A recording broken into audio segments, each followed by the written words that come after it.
There's too many of you crying. Brother, brother, brother, there's far too many of you dying. You know we've got to find a way to bring some loving here today. Yeah. So I'm gonna ask my panelists, they briefly, would you guys briefly introduce yourselves?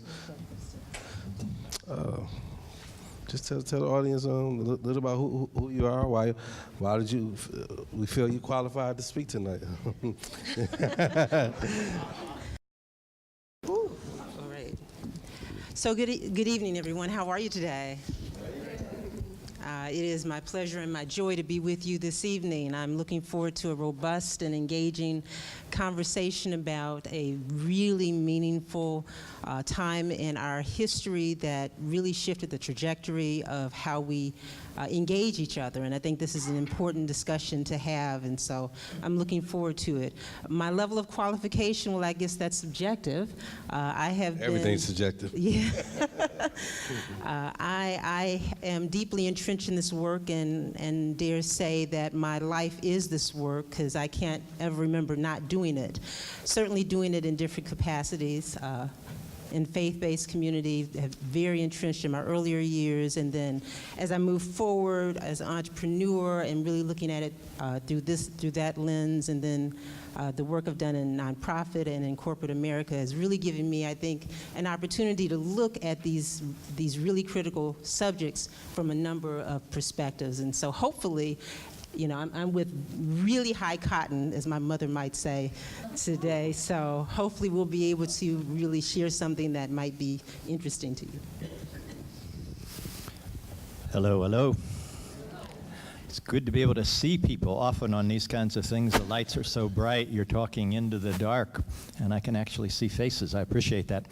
I wouldn't actually say I'm qualified to be up here. I'm here by invitation, and I suppose I would say by sufferance.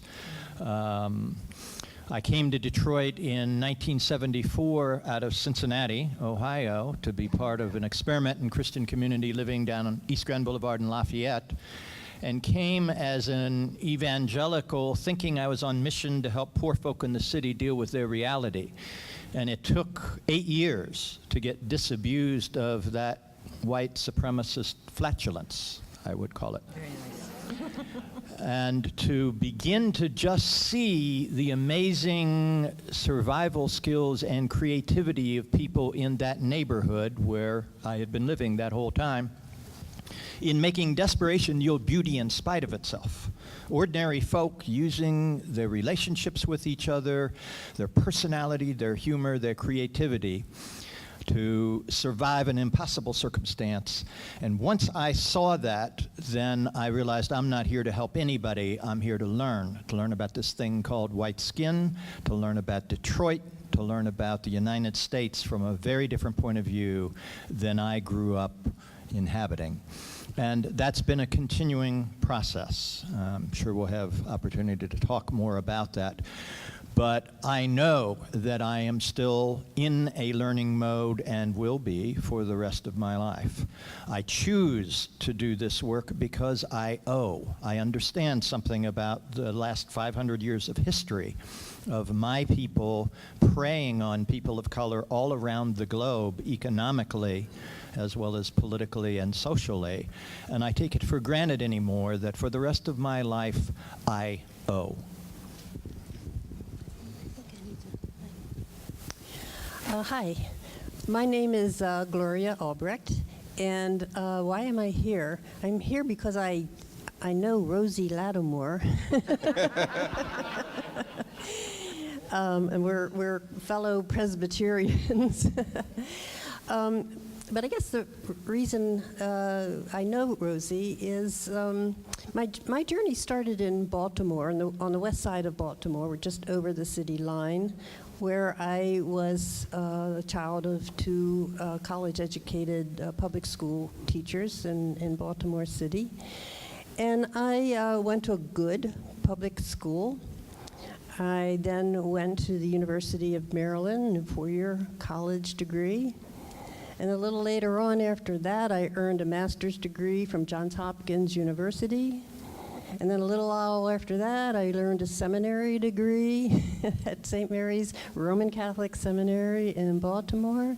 And a little while after that, I earned a PhD at Temple University in social ethics. Now, why am I... There's that commercial about the real estate guy who says, I'm not bragging, I'm trying to get a job. The reason I'm telling you this is not to brag, Frida. It's to say that when I got the job at the University of Detroit Mercy, and it brought me to Detroit, I learned so much. When I started teaching at the University of Detroit Mercy, I started when at the Mercy campus, which was at Southfield and Outer Drive. And we ran a lot of night classes and Saturday classes because we had so many grown-up students, African Americans, first generation coming to get a four-year degree, people who had jobs and families trying to earn 126 degree credit bachelor's degree at night and on Saturdays. I learned a lot. Most of my classes were majority African Americans, and I learned a lot from those students. Not enough, like Jim, I gotta keep learning. But it's that recognition that you don't know what you don't know, and you don't know you need to know it. And it's the constant search for that that has brought me on my journey that has ended up here tonight. Thank you. All right, can we give our panelists a round of applause?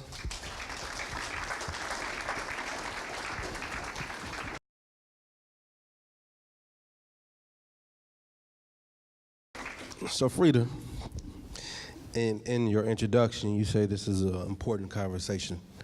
Can you elaborate on what do you mean by that? In particular, we're across 8 Mile having this conversation. Can you also tie that in, why it will be important to have it across 8 Mile around Riot or rebellion? So a couple of thoughts. It's an important conversation because it's a conversation about our humanity. And it's a conversation that allows us to begin to unpack and dialogue with each other with why we don't live with each other, right? And that in understanding that this event, other events throughout history, have really been part of an intentional process that has formally created these silos of our own humanity. So we don't live with each other. It's not happenstance. It's not coincidence.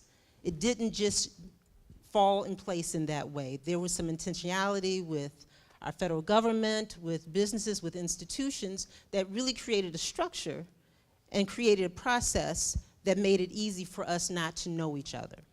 The value of being on the other side of 8 Mile, as you would say, is the same value as being on the other side of 8 Mile. We have to cross our comfort zone, right? We got to get beyond our own intimate space of familiarity to really scratch the surface of what it looks like when people are impacted. If we don't know each other, if we don't have an opportunity to listen to each other's stories, if we don't have an opportunity to, at least emotionally, walk in somebody else's shoes through their experience and through what they tell you, then it's difficult to know what it is that they're feeling, what it is that they've experienced, and how, quite frankly, that experience has impacted you. So this notion that it's a one-sided impact is a misnomer, right? Because we're all impacted when we're living in segregated spaces. We're all impacted when we are not allowing the full scope of people to live to their best selves. What do we miss out on when we don't allow people to live in their most fullest capacity, right? So that impacts all of us. Conversations are the only way that I believe that we can really begin to break down some of our stereotypes, some of our myths, some of our, again, misnomers about the other person. Now, at the end of the day, it is beyond individuality. It's also about institutions and how do we begin to really impact that. Because until we're able to really make a dent into that institutional racism, into that institutional separation, until we're able to really have some involvement and roll up our sleeves and shift that dynamic, and that is inclusive of the faith institution. Until we're able to shift that dynamic, the work is going to always need to be done. But we first have to start talking with one another. It's just an imperative. Jim, you talked about, you used the word owe. You feel like you owe your community folks that look like you to embark upon this work. Can you elaborate on what do you mean by that? Yeah, sure. I didn't talk about some of my own official educational background. Like Gloria, my deepest education were the streets of Detroit for now more than 30 years, East Side Detroit. But formally, vocationally, after 9 years in the business world, I got a double master's degree in theology and then a PhD from the University of Chicago, and I teach at Ecumenical Theological Seminary downtown on Woodward and out at Oakland University, where my wife also teaches. And I do courses in race and communication, hip-hop race in the city, multiculturalism. And that classroom is about 70% white and a mixture of other folk. And there I often say, and say any place else that I talk, that we don't understand race until we understand how it works economically. It operates at many levels. It operates interpersonally, it operates in our psychology and our sex life, how we think about beauty, how we think about what attracts us, what repulses us. It gets up inside of us in all kinds of ways.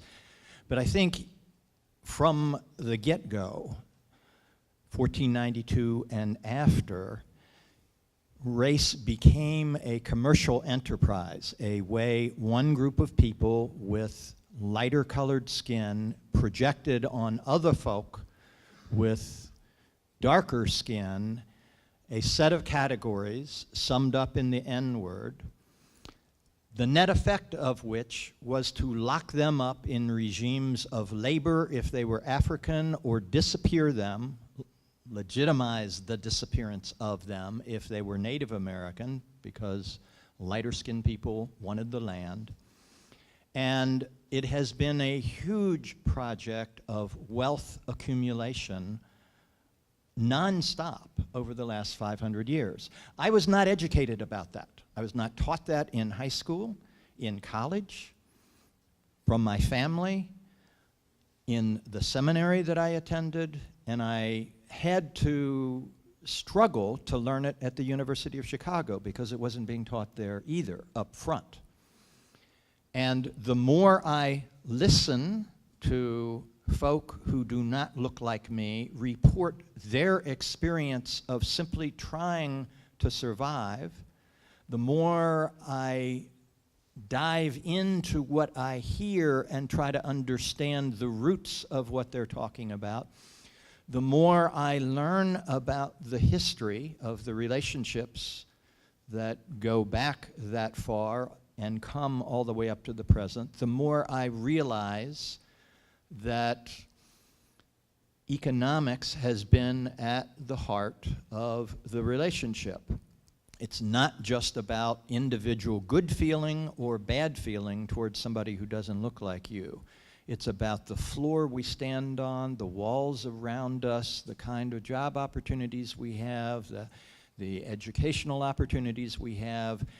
Particularly, it's about our houses and whether we can use our houses as our private bank to earn equity that licenses education for the younger generation and retirement for the older generation, or whether our house is stagnant and does not result in any economic wherewithal for us over the course of a 30 or 40-year work life, which has been the case for many African American folk, and not the case for many folk who look like me. So out of all of that, and I could get much more specific if there's time and warrant to do that, But out of all of that awareness, I increasingly recognize that I personally and people who look like me in general owe people of color economically, coming out of that history. So, Gloria, you talked about your educational background, Temple University, and you get to University of Detroit. That's when your real education began. Can you elaborate on what do you mean by that?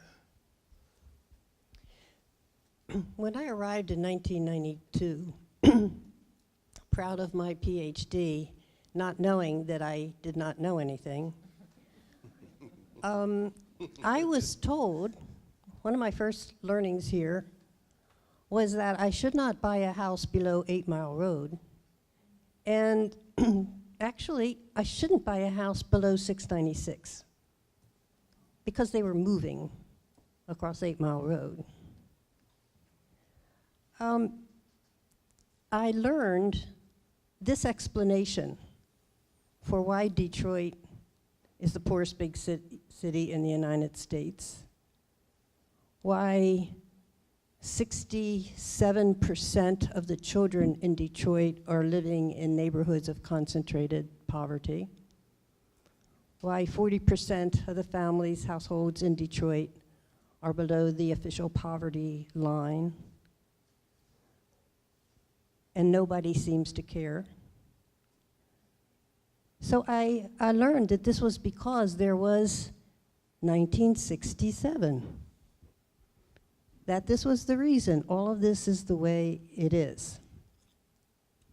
But as I was teaching, especially those early years in the 1990s over in Mercy campus, teaching African American students, I began to learn that stuff I had learned in seminary, stuff I had learned in being a history major in college, had no relevance to the real life of real people. So a lot of what Jim just got done saying is something I was learning. But I could give you a couple of examples. For example, in seminary, at least in my denomination, we're taught that work is a vocation, an opportunity to serve God and others. My African American students pointed out to me that work was a way you made a living. Who you were as a person was the character that you were, not the work that you were doing. So this idea that any kind of work is a vocation is a pretty elite idea. I learned from my students, for example, one student, she would often come after class and say to me, she wanted to know more about this religious studies we were doing. And one topic that she kept asking me about was whether Christianity believed that people could commit suicide and still go to heaven, or was suicide always a terrible thing? And what did this denomination believe, or that denomination believe? And, you know, did God accept people who committed suicide? And I gave her these wonderful academic answers I had learned in seminary. And she didn't show up for the final exam. Her sister called me to tell me she was in the hospital. She had tried to take her life. Why? She lived across from Belle Isle, rented an apartment there. It took her 3 buses. So she got up at 4 o'clock in the morning to hit a 5 o'clock bus, to go out to somewhere in Southfield where she was a waitress, and she needed to be there by 6:37, something like that, to do her job as a waitress. From there, she would take a bus and do a lot of walking to get to the Mercy campus to get her courses. She was a nursing student. And when her courses were done after 9 o'clock at night, she had to take that same route home, several buses, to get there. Is this a lazy person? Is this an irresponsible person? No. All of the negative things I have absorbed in my white community began to make no sense to me. When I was teaching business ethics. And I would say it's not an oxymoron to talk about business ethics, you know? There is such a thing called business ethics, and my students kind of laugh at me. I was teaching business ethics. Now I think I've lost my train of thought here. So let me skip that. So your question is, what did I learn from my students? I learned that I needed to learn, I hate to use this term because someone else uses it all the time. I needed to learn an alternative truth. Right? Because what I began to realize is that what I call white supremacy is integrated into every aspect of human life in this country, and you cannot escape it. So we've talked about an educational system that is shaped by white supremacy and gives us great privileges. Ah, you got degrees after your name, right? And we do not know what we need to know to be dealing with the justice issues that are breaking our society apart. White supremacy has tainted every aspect of our life. So this is why we have to go across 8 Mile Road, by the way, because it is people like me who don't know what we don't know, and if we don't learn it, change will not come. So the very title of this gathering tonight, 1967, Riot or Rebellion or Revolution or whatever we use. 50 years later, we're still asking this question. I can guarantee you that there are a bunch of people below 8 Mile Road who are not asking this question. They know the answer. So when you think about what we talk about, you have to say, why are we talking about this? Every question lives in a context, and that context assumes certain things. So this question, riot or rebellion, is shameful that we don't know the answer. So we're still asking the question. You think about that. We don't know the answer because we don't know the lives, as I think Frida was talking about, we don't know the lives of real people. And we don't know how our lives have impacted their lives without our consciousness. I'll stop there.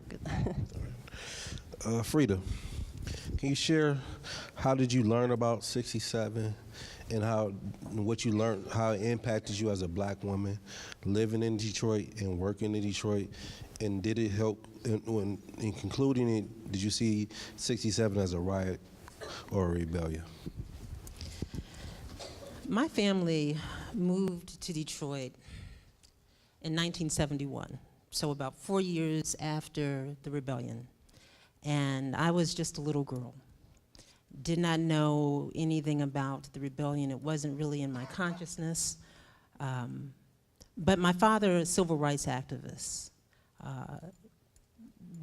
was very present in movement building in Detroit and, quite frankly, nationally. And so when I said in my introduction that this has kind of been my life that I've grown up in, I've grown up watching intimately the work that he's done. And in that process, moments, experiences like the 67 rebellion became much more prevalent in my consciousness. Did it immediately have an impact on me? It did and it didn't. And what I mean by that is that I actually live in the community within very close proximity of 67 rebellion space, right in that 12th Street space. And so I would, as a little girl growing up into a teenager, growing into an adult woman, I was emotionally and unconsciously impacted by the aesthetic that occurred and continued to exist based upon that event, right? So it took place in '67, and yet as an adult woman, I'm still seeing the repercussions of that experience. So I digested it in some very unconscious ways, but impacted me in terms of what my life's work would be. My father missed the '67 rebellion here, but we came from Louisville, and there was a '68 riot there. And so he, as I grew up, was able to articulate language and express justice and equality in ways that help really formulate my thinking. And I'm grateful, and I hope I have like another 3 or 4 hours to talk with you guys about my dad. I'm really looking forward to that. I hope you are too. Can you tell everybody who your dad is? So my father, he passed away in 2001. His name was Dr. Frederick George Sampson II. He pastored in Detroit for 30 years at a church called Tabernacle Missionary Baptist Church. But he, very close colleague with Dr. King, marched on Selma, took significant leadership roles in Kentucky and in Roanoke, where he had prior pastorates, and was really just, he embodied activism. And he embodied it through his faith. And it was incredible to see what that looked like, that those are not separate entities. You don't have faith on Sunday and then activism Monday through Friday. It is indeed one of the same. And he exposed me and helped me to understand that as early in my life. As an African American woman, I have to tell you that it is interesting. It's interesting experience. It's interesting to be in our skin, those of us who embody both the gender and the race, because we are in a unique position where we are dealing with the isms of both, right? And so when we look at the hierarchy economically, we understand unequivocally that black women tend to fall at the very lowest rung. In many cases, I believe Pew actually did a study indicating that in some cases, literally operating with negative wealth. When we are the ones that nurture communities, that we have nurtured this country, that we have been that visible entity that has allowed for, in my opinion, the sanity to continue when insanity should have taken place. And so the shoulders that we have grown into, these large, significant shoulders, have not given us any additional visibility. So while we bear a great weight in many ways, we bear it in an invisible way. The complexity and the emotional dynamic associated with invisibility is not something that is easily unpacked, right? There is a lot of harm associated with invisibility. And so as an African American woman, and dare say women, we learn early to do what is necessary. We understand that we have to not only nurture our men, we have to nurture humanity. Can you repeat that? That's deep. We not only have to nurture men, we have to nurture humanity. And in the spirit of my dad, I'm about to stand up. Is that all right?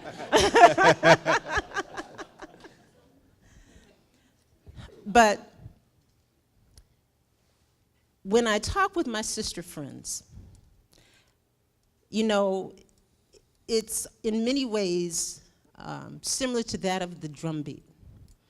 There's some fundamental core understandings that we have with one another.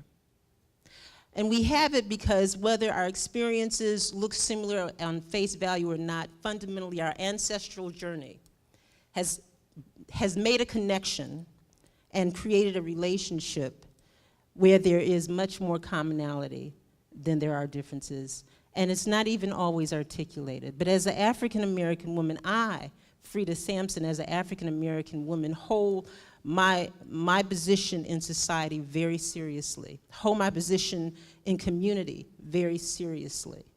I understand that the road is the least traveled, and I understand that the work is far, far from done. But I also understand that we are the keepers of the flame. And I believe that with all that is in me. And so when you ask me the question, is it a riot or is it a rebellion? For me, it's absolutely a rebellion. It's rebellion because they were pushing against politics. They were pushing against fundamentally a systematic situation that was unfair and unjust and unequal. And at some point, in the words of Sojourner Truth, we just got sick and tired of being sick and tired. And so the act, whether every aspect of it was logical or appropriate, is another specific kind of detailed conversation to have. But fundamentally, the act to push up against the injustice, the act to push up against the invisibility, the act to push up against the brutality and the violence was an act of rebellion. Jim, Gloria kind of alluded to on this side of 8 Mile and how the debate, riot, rebellion. Can you elaborate on what do you think? Why is that for white folks to have that debate and not reach a conclusion or find it so hard to see it as a rebellion? I can respond to your question. I don't think I can entirely elaborate why that remains so hard for white folk. We don't have enough time to talk through it all. In prep for tonight, I dug up on the internet an image I remembered post-Katrina. And I know this is small. You can't see it. It's 2 different pictures of people wading in waters carrying things.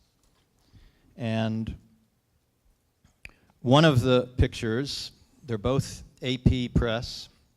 One says, a young man walks through chest-deep flood water after looting a grocery store in New Orleans. The next one says, 2 residents wade through chest-deep water after finding bread and soda from a local grocery store after Hurricane Katrina came through the area. What color do you think the person was in the first picture? What color in the second? Why the difference in language? Why looting in one case, finding in the other? And what are the consequences of those 2 different terms? Riot and rebellion at one level are just words, but they bring in their wake all kinds of consequences, all kinds of projections, all kinds of social policy. I often use an example with my students. So down at the seminary, we're on Woodward Avenue, just south of Mack in Brush Park, which has been a devastated neighborhood, like many other neighborhoods in Detroit, because of the consequences of white flight and deindustrialization, taking jobs out of the city, taking assets and tax base out of the city. And there are homeless guys who sleep on the steps of the church that houses the seminary, right? And I sometimes say to my students, all right, let's imagine a scenario where a homeless guy right outside the door here calls Dick Cheney, when the first time I used this example, now Donald Trump, a terrorist. Homeless guy calls Dick Cheney or Donald Trump a terrorist. What happens to Dick Cheney or Donald Trump? Absolutely nothing. Dick Cheney or Donald Trump calls that homeless guy just outside the doors of ETS a terrorist. What happens to that homeless guy? Could lose his life, could be locked up and disappeared in Guantanamo without the right to even make a call under Patriot Act ordinance. What's the difference? Same word, very different consequences, bodily, physical, life-altering, maybe life-ending consequences. The difference is Dick Cheney, Donald Trump, or for that matter Barack Obama, has access to the levers of institutional power, can bring policing forces, can bring military, can bring the criminal justice system, can bring policy to bear with physical consequence. The homeless guy cannot. So rebellion or riot for me is a matter of learning about the consequences of words, and particularly for me, listening to the people who were actually involved in the situation at the raw end of it, who did not have access to social power, who did not have access to police power or military power or economic power. How do they describe it? How do they talk about it? I'm going to listen particularly deeply to those folk. And the folk I know in Detroit, who are largely of color, who were involved, describe it as a rebellion. I think, in my experience as a white man, that as I have interacted with other white people for more than 30 years now about race very intentionally in all kinds of settings, one of the things I see over and over and over is how we are socialized to think we understand reality better than other people. We understand the reality of black people better than they do. We know how to name their reality better than they do. I see it happen in the classroom time and time again, where my white students will gainsay what black students say, will correct them about their own experience. The inability of my people to listen to what's different is profound, and it affects all of us. More that could be said, but I'll halt there. You have anything you want to add to that question, Larry? Just repeat the question for me, please. The question in terms of why do white folks, particularly across 8 Mile, have a trouble seeing the difference between a riot and a rebellion?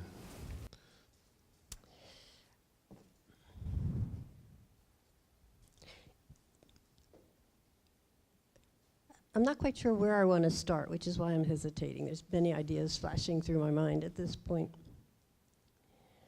How many of you have heard of James Cone?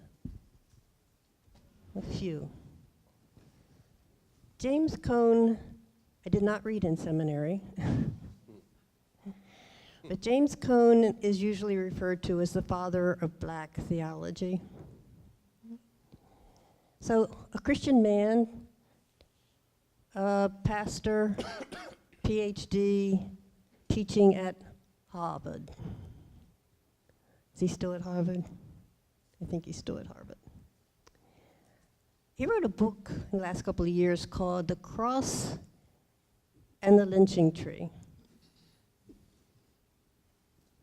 And in it, he raises a profound question, similar to the one you're raising, Yusuf. He said, how could Christians who are white know about the lynchings, read the announcement in the paper about when they're going to happen and where, participate in them, including the torture and burning of a person, man, woman, child, before you actually hung them on the tree? Not unknown. By any white people, this is going on. And some participate, and some are silent. He says, how can white Christians do this? What is wrong with white Christian theology that has allowed it to either support these atrocities or be silent in the face of them? I think ultimately, we're in a church here, so I'm taking the religious angle. I think ultimately, we white Christians have to answer that question, and he started asking it about 40 or 50 years ago. What is it about our understanding of the meaning of life, our understanding of Jesus and the cross, our understanding of God, that allows us to simply tolerate or even participate in atrocities against people of other so-called races? So I mentioned some statistics last time I was speaking with you. If somebody was killing with a gun 67% of the children of Detroit, we'd notice. How is it that in Christianity, white Christianity, we can tolerate the slow death of people through poverty, the slow reduction of life opportunities, what I call economic violence? How can we continue to justify economic violence? Now here's part of an answer. We have surveys that ask Christians what they think about different things. There's a book called Black and White Christians and the Impact of Race on What People Think, something of that sort. White Protestants, by vast majority, think that Black African American people are just as smart as they are. But what they also think is that the disparities of well-being between the races is caused because African Americans have less motivation to work, have less self-discipline, don't speak English as well, and several other reasons. And therefore, the study shows that white Protestant Christians do not think justice is a part of the Christian message, and do not think the government should be stepping in to provide help to the poor. So I sometimes talk about Christianity in the United States. I say, getting on Jim's train here, I call it the capitalist captivity of Christianity. So going back to my business ethics days, we accept in our economic system the fact that it creates poverty, even as it creates wealth for some of us. And it's easy to use racial differences as explanations for why that poverty exists. We don't look at the mechanisms of the capitalist system. So I know I'm skating on thin ice here. But it's okay in our ethical capitalist system to pay people wages that cause them to live in poverty. It's not against the law, right? In fact, it's good business practice. If you can pay people less and get them to do the same amount of work or more, you're a good business person. So I think there's a lot to be said in answer to that question, Yusuf, but I think it's really entangled with basic American values. Individualism, pulling yourself up by your own bootstraps, taking care of yourself, a sense of independence as being the goal of life. I actually find all of these things counter to what I understand the Christian message to be about being responsible for one's brother and sister, about Matthew 25. But that's not where our culture is. And I think that gives white folks excuses for how to understand the violence, not necessarily the violence of being out on the streets, but the violence of everyday life for low-income people, poor people who are disproportionately people of color, and the disrespect for middle-income and upper-income people of color. Sure. After that, we're going to open it up to the audience. Okay, and now I am going to stand up. I just think better when I stand up.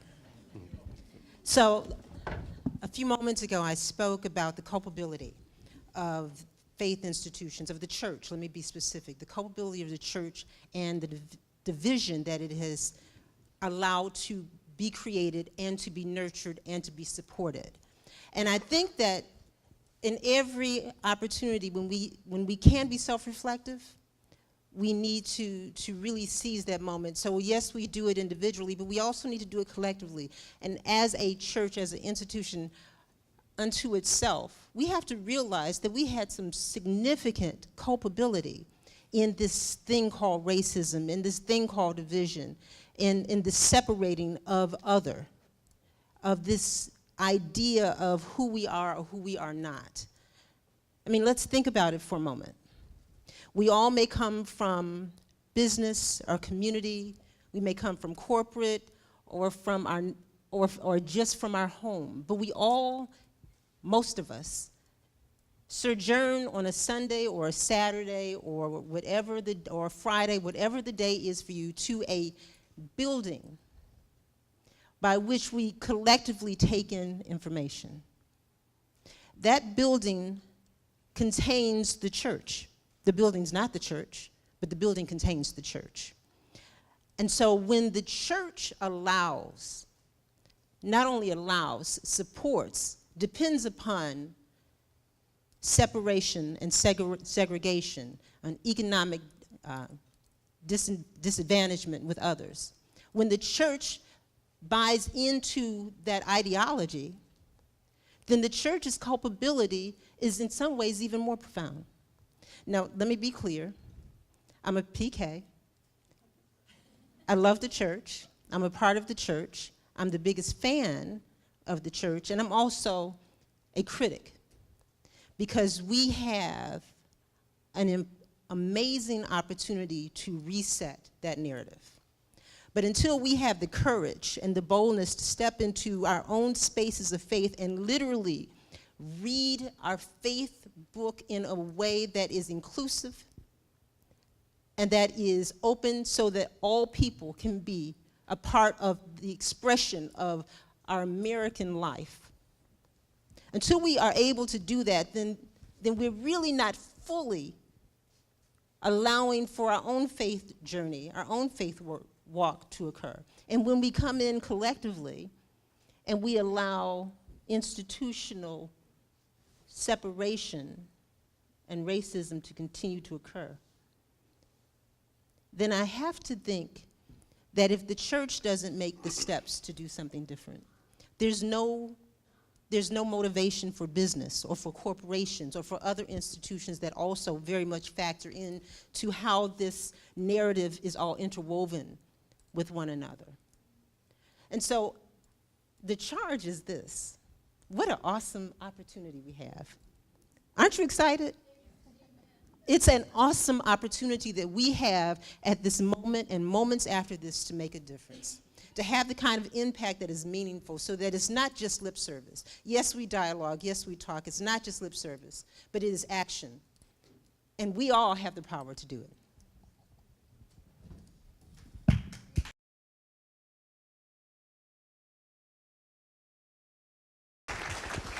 So somebody from the audience, do you have a question for our panelists? I kind of I'm- believe you. I'm curious, and I don't, any of you could answer this. If you were teaching a high school history class and the topic of 1967 rebellion came up, how would you describe it on the first day of class? I would just throw out one of the things I would do and do, not with high school, but with college-age kids, but I would do it with high school kids as well. I think it's a false narrative to begin with 67. How many of you know that between the late 40s and the mid-60s, there were more than 200 instances of organized white vigilante violence directed against black families trying to move into white neighborhoods in Detroit, with the police standing around, doing nothing, reporters not reporting, so most of the white community did not know that was happening. And those instances of violence included anything from throwing bricks through windows, pouring salt on the lawn, hanging black people in effigy on the front lawn, burning crosses on the lawn, to burning houses, and to death threats and weapons aimed at people in the house, with severe damage occurring to kids, particularly, in those houses, psychically. The narrative we tell about Detroit, I think, needs to begin with what happens after World War II, with white flight, with corporate flight, with the disembowelment of Detroit, and the use by white people going to the suburbs of government money, FHA-backed mortgages, veterans benefits, the GI Bill, all of which are institutions that gather money from all communities and then make them primarily available to people who are white. That is to say, the federal government functioned as a system of transfer payment out of communities of color into those of communities that were primarily white. And then they were able to use the law to keep black folk out, keep black folk from accessing those assets. And again, white people organized, sometimes 7 years in advance of black folk moving out of the 4 basic areas in Detroit they were crowded into when they wanted better schools, parks, the possibility of better housing, and directed violence at them. 67 at one level was a reaction to a concerted history of slow motion white violence mediated through structures, but also very personal, intentional, face-to-face white violence through police officers and through citizens, including housewives, kids, and the fathers of the family when they got home from work. So I would talk about some of that. I think what Jim is saying, if I might interpret you, is that it has to be placed into context. We shouldn't be looking at this as an event that somehow just erupted unexpectedly. We're looking at a many-year struggle, a many-century struggle actually, but just thinking about the civil rights movement, we're looking at a many-year struggle. There were 160-some urban uprisings in 1967. The year prior to that, there were about 30 uprisings in 1966. You could talk about, when was Medgar Evers assassinated, killed? 63. 63, was it? Yes, 64, 63. The church bombing in Birmingham. And help them to understand this isn't just some weird thing that happened in Detroit.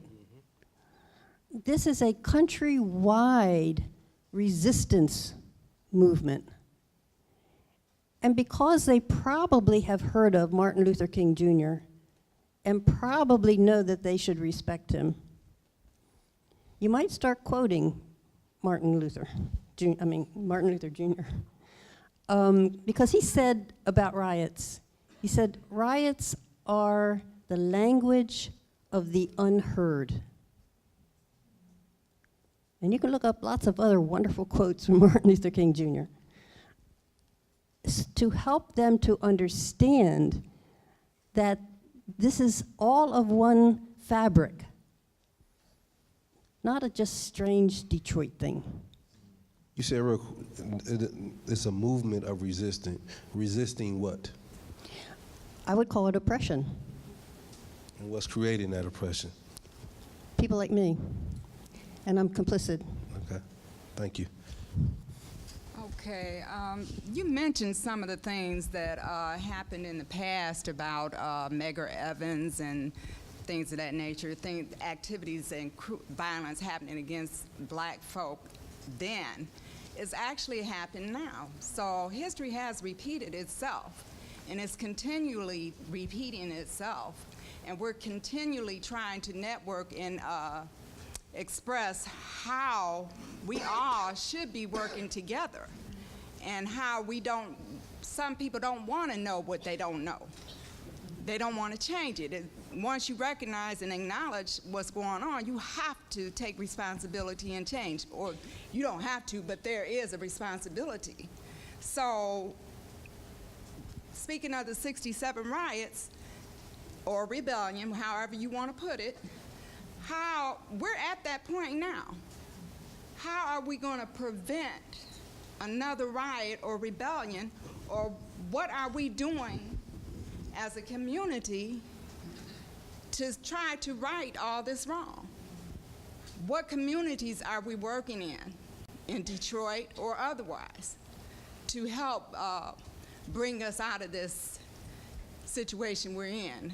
And it is economical, social, and it's a lot of violence with not just with us, but with the police department.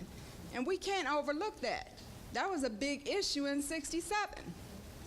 How the police used to come into communities and just randomly pick anyone.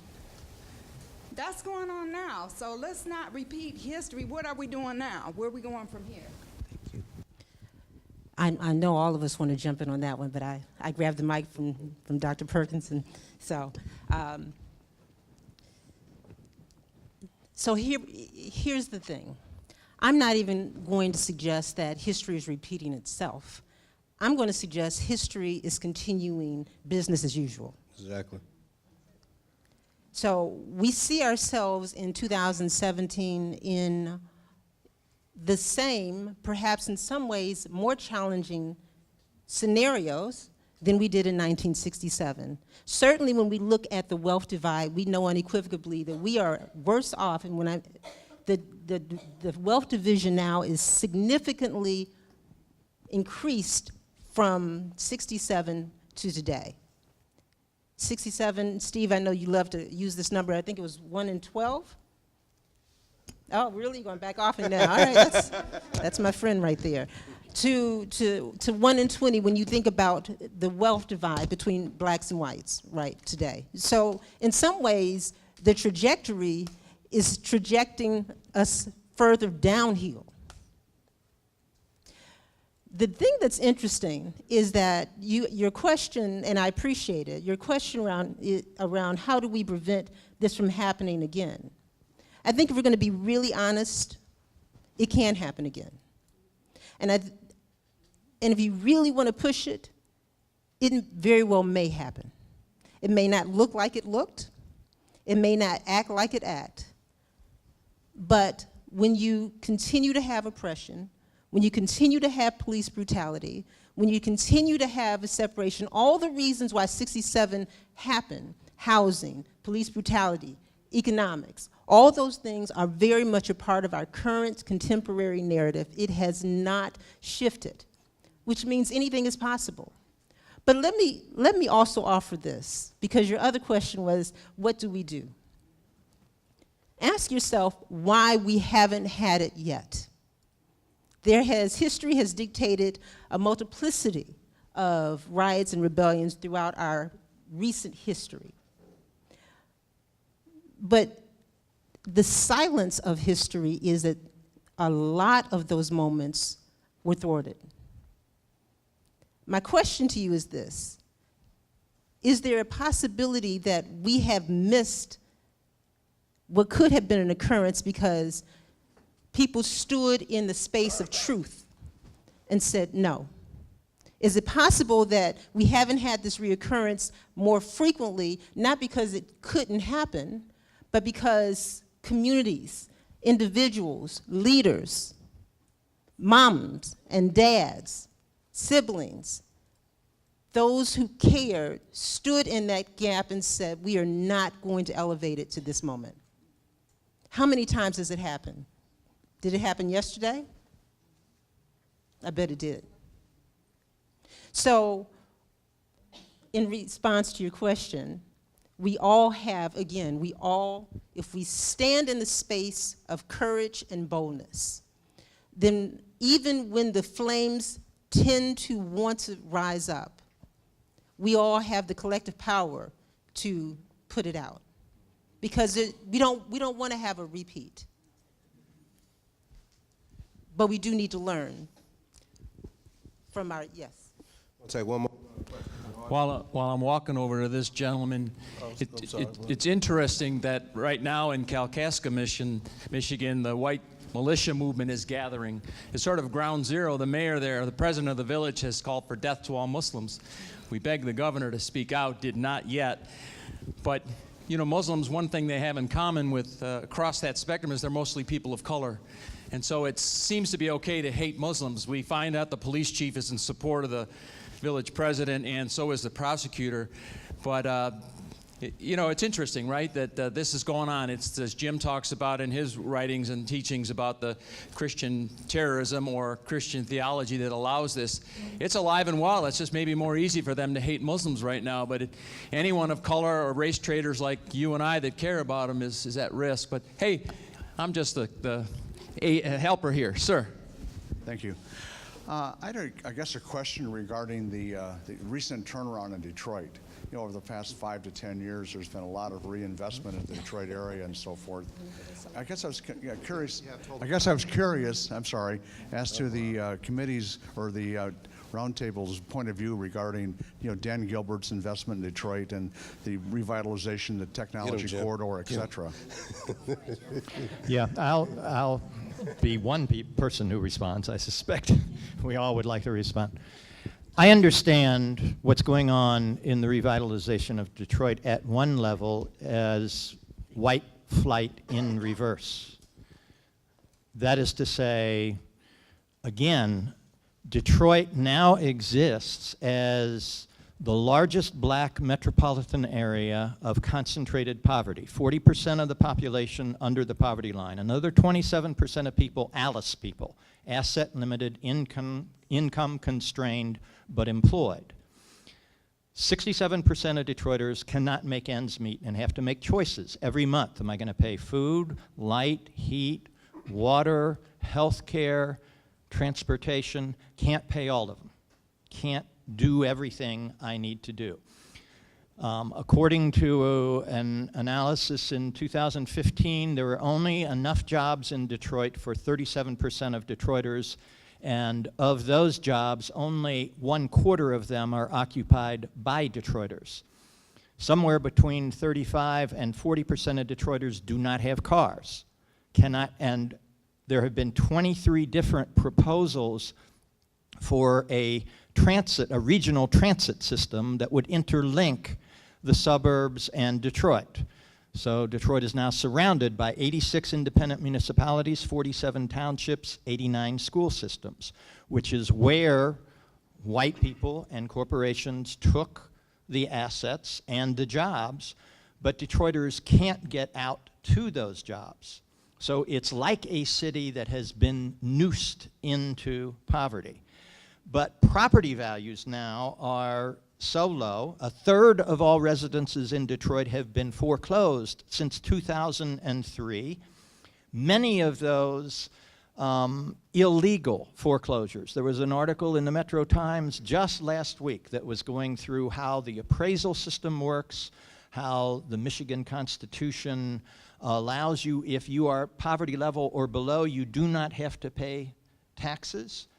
And yet foreclosures have gone on apace at inflated assessment rates in violation of the Constitution of the state of Michigan that says no house can be assessed more than 50% of its market value, et cetera, et cetera, et cetera.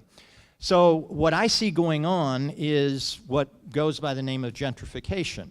There's a killing to be made in retaking some of the infrastructure and the core city of Detroit. And emergency management was all about that.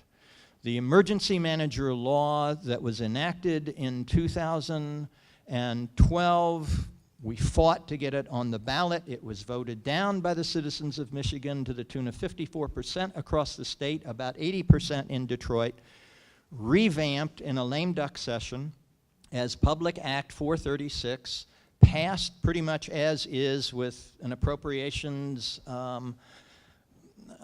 amendment attached to it, so it's not subject to ballot initiative, and then Detroit is under emergency management starting in March of 2013.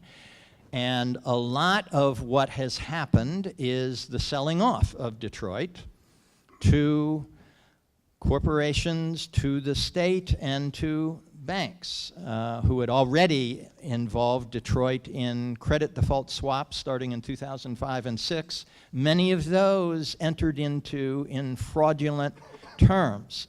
The Michigan law requires that banks do due diligence in laying out a very clear scenario, very clear studies of the risks involved before the city can legitimately conclude a contract with those banks. None of that was done, but the emergency manager opted not to take the banks to court, knowing that banks have deep pockets and Detroit would be even more financially strapped in that process of charging those banks with defrauding the city.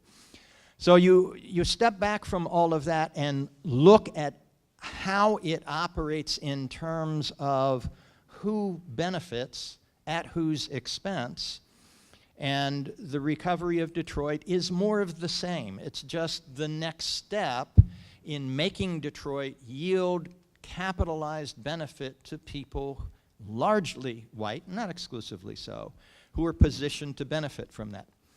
Me personally, what Frida was talking about, what are we going to do personally to speak back and act back to this kind of situation, this history that we're involved in?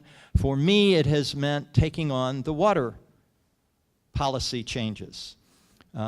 Kevin Orr beginning to ramp up water shutoffs in the spring of 2014. $90 million of bad debt on the water department books.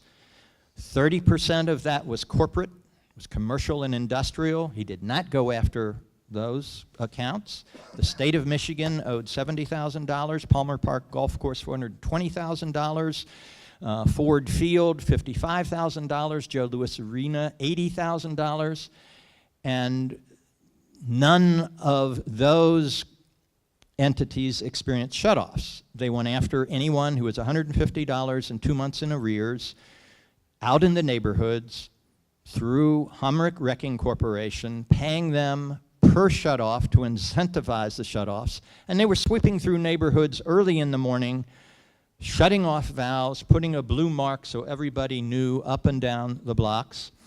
And a number of us decided we would push back on that. Initially by weekly demonstrations in front of the Water and Sewage Department, writing articles to the newspaper, calling in the UN. UN pronounces it a human rights violation in June of 2014. Nothing changes. And finally, some of us decided we needed to do direct action, to block shut-off trucks, to do civil disobedience. And I was one of those. And all of that together secured a moratorium for about 1 month. And Kevin Orr handed off the hot potato to Mayor Duggan to revamp water policy. But in effect, the policy of shutoffs has continued. And the Water and Sewage Department has now been absorbed into Great Lakes Water Authority, and many of us think that's a first step towards privatizing the entire water infrastructure.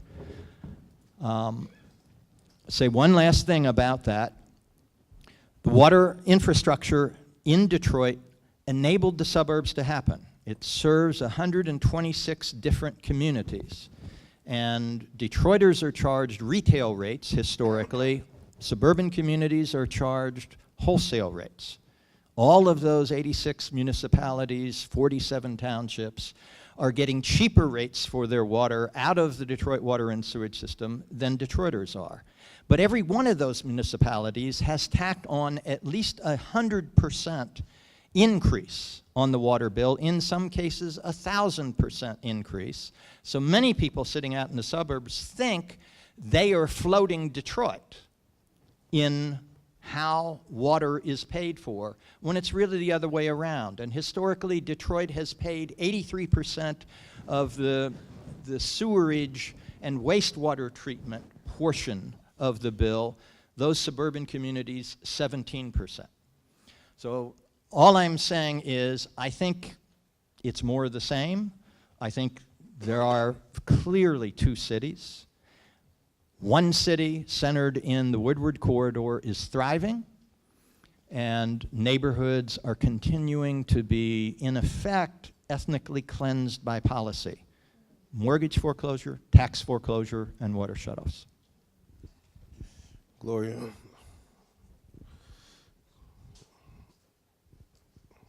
Well, that was the last question. Yes.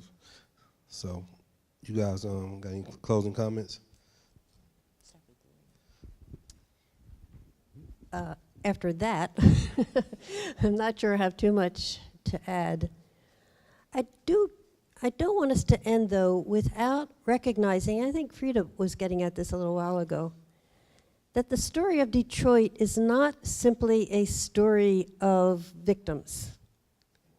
The story of Detroit, if you really learn the story of Detroit at the neighborhood level, is the story of people working together to protect and make better their particular block, their particular neighborhood. I had a student who, he and his wife at the time were trying to go through the process of making a 501c3 because they were already taking care of several houses abandoned in their neighborhood, and they were already working with neighbors to keep the houses up and boarded up that were vacant and the lots cleaned and so forth, because it's their neighborhood. And that story doesn't get told. We don't hear about these people without names. His name is Jeff, by the way, who are doing marvelous, energetic things without more than 2 nickels to rub together. So I want that heard. I want the organized resistance heard throughout the freedom struggle and ongoing today. The fact that you lose means history gets written by the winners. But that doesn't mean your truth and your reality wasn't there. It's there and it's true. And people like us, I think our job is to figure out how can we work with and help to empower these particular neighborhoods, organizations, support them as they represent and raise their voices for the people of Detroit. So we don't go to tell anybody what to do. We go to say, how can we help you doing what you're doing? I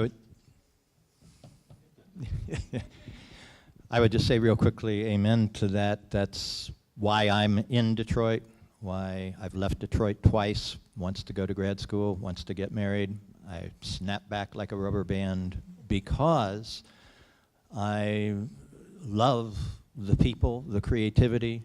In the water struggle, it's led by 9 older African-American women who've never not been on the front lines, like Frida was talking about at the beginning tonight, and younger hip-hop heads, and they are amazing human beings. The women take no prisoners. Women, you cross them, you say something that's untrue, they'll take your head off in a second, and then the next second have you rolling on the floor, laughing, holding your belly, because they will love you even as they take you down. And they are who I want to be when I grow up. They are my models for what it means to be a human being, and that's why I do what I do. It's not simply out of a sense of owing and duty, it's out of a sense of seeing the incredible creativity and beauty of folk who are up against that wall, but who are creating and creating fiercely. And I've gotten addicted to it, frankly. I appreciate the theme and the thread that we are kind of summing this up, because my colleagues are absolutely correct. This is not a situation where you have a city filled with individuals who don't have capacity. You have a city filled with people who have dreams, who have goals, who have genius, who have aspirations, who have capabilities, and 67 is one of those markers that very specifically separated resources from talent. And so when we think about this in a particular resilient way. You know, to sojourn through the history, through the narrative that has been the history and narrative of communities of color, specifically African American people, what is evident is that there is a lot of genius. What is evident is that there is a lot of strength and fortitude and profound willingness and ability to aspire for the highest heights. There's joy in that. What we're dealing with are not individuals. We're dealing with symptoms of institutional separation and racism. So I really want to be clear about that, but I also want to just, as I sum it up, Detroit is, depending upon who you ask and how you ask the question, Detroit is certainly in one of those re-moments, a resurgence, reawakening, however, whatever you attach to the RE, it is experiencing that. But we had an incident this weekend, I believe, with a billboard that went up. Everybody know what I'm talking about? Now let me tell you this. I understand that Mr. Gilbert apologized, good for him. But let's be clear, he was being truthful, because that's exactly how he sees Detroit. Frida, can you tell about the... Oh, my apologies. So there was a billboard that went up that was going to be the first phase of an entire marketing plan that was going to be rolled out. And the billboard, the title of it is, "This is how we see Detroit." Is that correct? Yes. Yep. See Detroit as we see it, thank you. And all of the individuals on that poster were white people. And they're all looking out. White people, majority male. I don't know if you noticed that. Detroit is 85% African American. So what was he trying to say?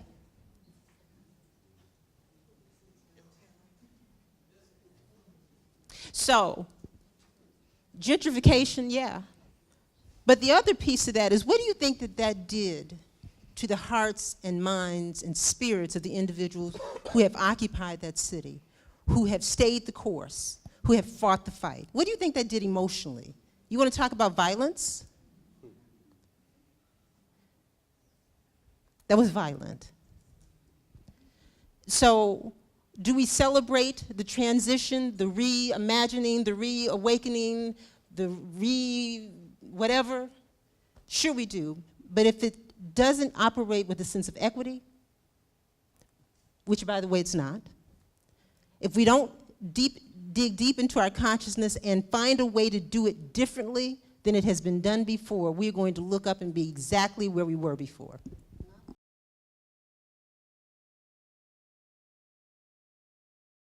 I don't want us to not understand what we talked about tonight is history. And what we did was look at history from a different lens. So when we think about George Washington, you know, he's been taught to us as an American hero. He initiated a rebellion. He rebelled. No different than 67. However, those who wrote that history allows us to see it differently. No different than what Christopher Columbus done. We see him as a hero, but he slaughtered native people. So the objective in tonight's dialogue is us rewriting history, of how we see history and how we see ourselves in that situation. In particular for white folks, that is a significant struggle. You know, the sister just acknowledged in terms of we have a racist in the White House. We've always had a racist in the White House, whether it was a Republican or a Democrat. You know, Malcolm X said the only difference, one is a fox and the other is a wolf. You know, many of our panelists alluded around class and race. And it's imperative that we understand the two and how they're connected. And that is what's so significant when you look at what's on the other side of 8 Mile and this side, race and class. I'm a young man that grew up in the city of Detroit in a very poor neighborhood. So driving out here is very astonishing to what I've seen all my life. You know, this is like my third time coming out here, and it still knocks me off my socks, you know, looking at all what I see. But historically, what created this wealth is the question that we have to ask ourselves. No, the gentleman stood up and talked about, even Rosie, we talk about slavery. And we don't even realize when we talk about slavery as if slaves actually came from Africa. No, it was human beings. It was African people that was captured as prisoners. And as they was captured as prisoners, they was reduced to slaves. So it was not slaves that was brought from Africa. So again, we have to challenge how we see history and how we interpret and how we explain history. And that will help us identify the things that's going on today, currently. Because in Detroit, somebody mentioned the revitalization, the rebirth, whatever, all these fancy, nice words. They've created lopsided communities. $1 billion have almost went into Midtown. $1 billion have almost went into, where our office at in New Center area. I mean, and then you're talking about 2-3 miles of areas that is surrounded by poverty. So as a young man that grows up with hunger pains, because I'm eating peanut butter and jelly all day, and I'm walking past states, how you think I'm gonna act? How you think I'm gonna respond in that situation? So again, so when I respond in a negative way, you come and arrest me, and you send me to prison, where it costs between $30,000 and $40,000 to keep me locked up for the next 20 years, but you couldn't invest it in me prior to going to prison. You know, this is the society that we live in. And these are the folks that we invite or electing to make these decisions. And one of the things that we always talk about is that we're human, and we're all human. But the question is, what are we doing with our humanity? Because every human being is not treated the same in this country. Because you see, when I drive from leaving from here, if I get pulled over by the police, it's different than when one of you guys get pulled over by the police. See, when I get pulled over, I'm worried, will I make it home that night? When we talk about redlining, where in the city of Detroit, when you get insurance, it costs more than your car note. It costs more than your mortgage, just your insurance alone, if you can afford insurance. You know, Jim talked about the poverty line. Most folks in Detroit can't even afford insurance. So if you can't afford insurance, you get pulled over, now you don't have a license. These are some of the domino effects. These are what create caste systems in this country. You know, Gloria talked about oppression, and people are resisting oppression. You know, Ferguson, Mike Brown became the Emmett Till of his generation. Why history repeating itself? Because we still have a power dynamic where people of color are still being exploited and oppressed. And wherever there's oppression, there will be the acceptance or resistance. And so when folks, particular people of color, resist, white folks have a problem. But white folks resist all the time. White folks act up all the time. Why? Because it's your human right to do that. But when black folks do it, it's a problem. But in recognizing the problem, the question is recognizing your humanity. Do you see me as a human being as you see yourself as a human being? Do you see me as having the same right to be able to enjoy peace, prosperity, all the great things this country supposedly was founded on? Because remember, when this country was founded, my ancestor was considered 3/5 of a man, 3/5 of a human being. The 13th Amendment that's supposed to legalize, abolish slavery, legalized it. It said neither slavery nor involuntary servitude shall exist except as a punishment for a crime. Black men only make 5% of this country, but we're over 50% in the prison population. I mean, these are the harsh realities, but when I talk about these harsh realities, why you make it sound so bleak? Because my community is oppressed. And I'm looking at it through the lens of being an oppressed person. But I don't accept my oppression. I'm fighting against it.